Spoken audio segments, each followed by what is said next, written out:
మీ అందరికి welcome to our channel. ఈ రోజు మనం ఆల్రెడీ ఒక 15 మినిట్స్ బ్యాక్ డే 4 ప్రోమో 1 అనేది రిలీజ్ అవటం అనేది జరిగింది.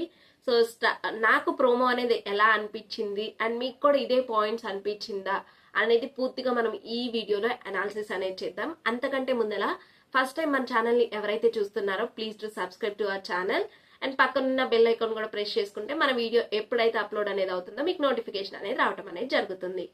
సో మనం ఫస్ట్ కనుక చూసుకునేటట్లయితే ప్రీవియస్ ఏదైతే ప్రోమోస్ రిలీజ్ అయినాయో ఆ ప్రోమో కంటే ఈ ప్రోమో అనేది కొంచెం క్యూట్ గా అనిపించడం అనేది జరిగింది. ఏంటి అంటే పృథ్వీ ఇక్కడ వచ్చేసరికి బ్రష్ చేయడానికి ఫేస్ క్రీమ్ అనేది వేసుకోవటం అనేది జరుగుతుంది. అప్పుడు నిఖిల్ ఏంటి నువ్వు అది వేసుకున్నావా అనేసి అడగటం అనేది జరుగుతుంది. సో చాలా కామెడీ వేలో ఇది కన్విన్స్ రావటం అనేది జరిగింది. వీడియో అనేది చాలా బాగా అనిపించింది. అండ్ ఆ తర్వాత నెక్స్ట్ వచ్చేసరికి బిగ్ బాస్ అనేది ఒక అనౌన్స్మెంట్ అనేది చేయడం అనేది జరుగుతుంది. ఏంటి అంటే ఆల్రెడీ మనకి తెలుసు ఈ సీజన్ లో నో కెప్టెన్ అనేసి, బట్ ఇక్కడ అన్న వర్డ్ ఏంటంటే రాజు లేని కింగ్డమ్ అనేది వేస్ట్ అనేసి మాట్లాడటం అనేది జరిగింది. సో ఇప్పుడు ఎవరైతే ముగ్గురు చీఫ్స్ అనేది ఉన్నారో ఆ ముగ్గురులో నుంచి ఒకరిని రాజుని చేస్తారు అనేసి అనిపిస్తుంది. అంటే అబ్సల్యూట్లీ ఏదైతే అన్నారో ఫస్ట్ ఎపిసోడ్ లో ఇది అనేది లేరు అనేసి, లైక్ క్యాప్టెన్ అనేది లేరు అనేసి దాన్ని చీఫ్ గా చేశారు. అలా అంటే చీఫ్ కనుక ఇంకొద్ది పెద్ద స్థానం ఏదైనా ఇస్తారు అనేసి అర్థం అనిపించింది నాకైతే. సో ఆ చీఫ్ ఏదైతే కింగ్ అనేది అవ్వాలి అంటే కొన్ని టాస్క్స్ అనేది ఆల్రెడీ మనకు చెప్పారు. ఫస్ట్ దాంట్లో నాగార్జున గారు ఫస్ట్ ఎపిసోడ్ లో ఇక్కడ మీరు ఏదైనా ఈజీగా సంపాదించుకోవడానికి లేదు, ప్రతిదానికి పోరాడాలి అనేసి, ప్రతిదానికి గేమ్స్ ఆడాలి, బిగ్ బాస్ చెప్పింది చేస్తేనే మీకు రావడం అనేది జరుగుతుంది అనేసి. సో కింగ్ అంటే కూడా క్యాప్టెనే కదా, కింగ్ ఈక్వల్ టు క్యాప్టెన్. ఏదైతే ఫస్ట్ ఎపిసోడ్ లో ఏంటి ఇమ్యూనిటీ లేదని చెప్పారు, బట్ ఇప్పుడు 3 మెంబర్స్ కి ఇమ్యూనిటీ అనేది ఇచ్చారు నిన్న నామినేషన్స్ లో చూసుకుంటే.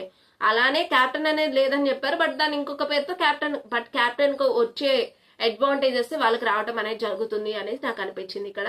సో వీళ్ళ ముగ్గురులో నుంచి ఎవరు కింగ్ అవుతారు అనేది ఆర్ క్వీన్ అవుతారు అనేది ఈ రోజు మనకి ప్రోమోలో చూపించారు. సో నెక్స్ట్ వచ్చేసరికి ఏం జరిగింది అంటే ముగ్గురు చీఫ్స్ ఉన్నారు కాబట్టి ముగ్గురు చీఫ్స్ అనేది వాళ్ళ ఎవరైతే రిమైనింగ్ మెంబర్స్ ఉన్నారో వాళ్ళు ముగ్గురు చీఫ్స్ లో ఎవరు బెస్ట్ అనుకుంటున్నారు అనేది చూస్ చేసుకోవాల్సి ఉంటుంది అనేసి మనకి ప్రోమోలో అనిపించింది.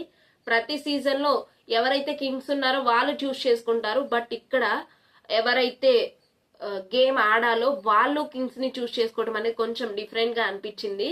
సో ఇక్కడ వాళ్ళు వాళ్ళ సైన్యాన్ని తయారు చేసుకోవడానికి ఎవరి స్ట్రాటజీస్ అనేది వాళ్ళు ఉపయోగిస్తారు అండ్ కన్విన్స్ చేసే విధంగా మాట్లాడటం అనేది జరుగుతుంది. సో ఇక్కడ మనం చూసుకునేటట్లయితే టోటల్ కంటెస్టెంట్స్ వచ్చి 14 మెంబర్స్ ఉన్నారు అండ్ 3 కంటెస్టెంట్స్ ఆల్రెడీ చీఫ్స్ అనేది అవటం అనేది జరిగింది. టోటల్ గా 3 కంటెస్టెంట్స్ నుంచి 14 కనుక తీసేస్తే 11 మెంబర్స్ ఉండటం అనేది జరుగుతుంది. అండ్ అక్కడ 3 చీఫ్స్ అనేది ఉన్నారు. సో మనకి ఇక్కడ చీఫ్స్ చూసుకుంటే ఓన్లీ 2 చీఫ్స్ కే 4 మెంబర్స్ అనేది రావటం అనేది జరుగుతుంది అండ్ ఇంకొకరికి ఒకళ్ళు తగ్గటం అనేది జరుగుతుంది. 4 అండ్ 3. సో ఇక్కడ ఏమన్నా ఓన్లీ 3 కంటెస్టెంట్స్ ఉన్న వాళ్ళకి అడ్వాంటేజ్ ఏమన్నా ఇస్తారా బిగ్ బాస్ అనేది ఫుల్ వీడియోలో మనం చూసేద్దాం.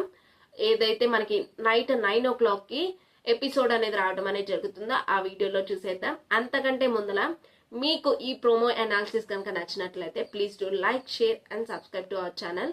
అండ్ మరిన్ని బిగ్ బాస్ అప్డేట్స్ కోసం, రివ్యూస్ కోసం మన ఛానల్ని మాత్రం సబ్స్క్రైబ్ చేసుకోవడం మాత్రం మర్చిపోకండి. This is your Vedashree signing off for this video. మళ్ళీ వీడియోలో మళ్ళీ కలుద్దాం. Until then, bye everyone.